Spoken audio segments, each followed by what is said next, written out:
Бүгүн Кыргызстанда уран кендерин чалгындоону, казууну бүт өлкө боюнча токтотууну талап кылган митингдер уланып, Тоң районунун жашоочулары чыгышты. Мамлекеттик тизмеде уран кендерин казууга 20 лицензия берилгени белгилүү болду. Анын ичинен 12си учурда иштеп жаткан лицензиялар. Юразия компаниясы чалгындоо лицензиясынан ажыраса дагы анын мыйзамсыз ишине жол берген адамдар жоопко тартылсын деп талап кылынууда. Деги бул компаниянын иши көзөмөлгө алынды беле деген суроо менен мурдаракта Кыргызстандын өнөр жай энергетика жана жер казынасы боюнча мамлекеттик комитетинин төрага орун басары Карыбек Ибраевке кайрылганбыз. Биз айтып коюшубуз керек, что биздин жер казынасы мыйзам боюнча азыркы убакта сиз айткандай 17-20 лицензия берилген уранга. Анын ичинде 8 лицензия жана уран түз урандарга берилген. Андан башка 9 лицензия уран анан башка элементтерге берилген. Бул болсо мыйзам чегинде убагында берилген лицензиялар болчу да.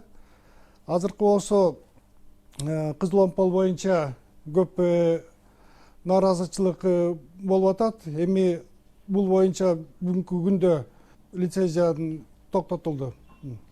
Уран кендерине 20 лицензия берилип, анын ичинен 12си иштеп жаткан экен.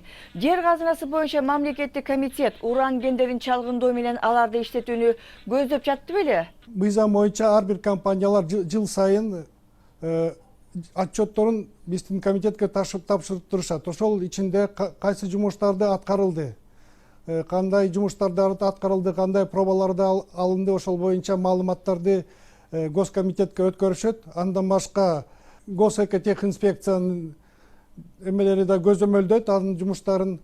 Экология жагынан болсо айлана чөйрөнү агенттиктин эмесине көзөмөлүндө. Негизи мына 20 лицензия берилип, анын 12си иштелип жаткан экен. Жалпысынан Кыргызстанда иштетилген уран кайсы мамлекетке керек болмок? Эми айтып коюш керек, биздин Кыргызстанда Кара Балта уран иштетүү заводу бар. Азыркы маалда ошол Кызыл Омполдогу уранды ошол Кара Балтага иштеткенге аракеттери жасалып аткан иштер болуп аткан да, ушул уранды Кара Балта комбинатына иштеткенге. Андан ары каяка бармак? Эми андан ары каяка барган компаниянын эмелери, биз мындай анысын эметкенге жокпуз да. Президент Коопсуздук кеңешинде Тоо кен тармагында шылуун инвесторлор жана ак ниет инвесторлор бар экенин айтты. Аларды кантип ажыратып тааныса болот? Эми азыр болсо биз мыйзам чегинде жаңы лицензияларды аукцион түрүндө берүүгө көбүнчө ошол боюнча эметип атабыз, жол менен аукцион конкурс боюнча. Ошондо акчасы бар лицензияттар, акчасы бар инвесторлор келүү тартуу максатында ошол көбүнчө аукцион конкурска басуу максаты болот да.